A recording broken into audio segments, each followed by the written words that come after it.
Effects of the solar wind. Presented by Science at MXPlank.com. Wind speed of a devastating Category 5 hurricane can top over 150 miles per hour, or 241 kilometers per hour. Now imagine another kind of wind with an average speed of 0.87 million miles per hour, or 1.4 million kilometers per hour. Welcome to the wind that begins in our sun and doesn't stop until after it reaches the edge of the heliosphere, the solar wind.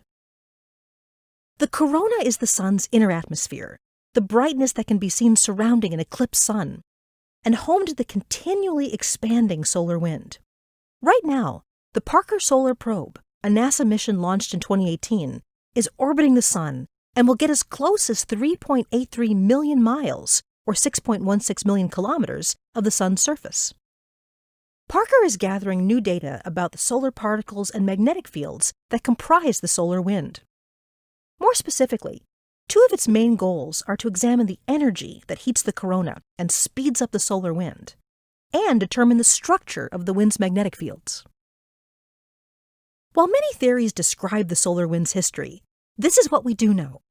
The solar wind impacting Earth's magnetosphere is responsible for triggering those majestic auroras typically seen at locations close to our north and south poles. In some cases, it can also set off space weather storms that disrupt everything from our satellites in space, to ship communications on our oceans, to power grids on land.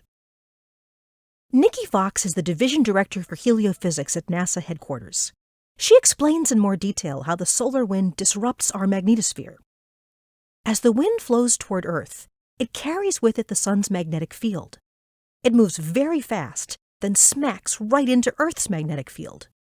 The blow causes a shock to our magnetic protection, which can result in turbulence. NASA also has another reason to study the solar wind and its properties. The solar wind is part of a larger space weather system that can affect astronauts and technology.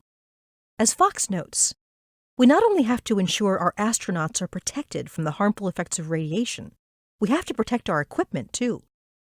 So we've already found aluminum to be a good shield to protect our crafts from many energetic particles.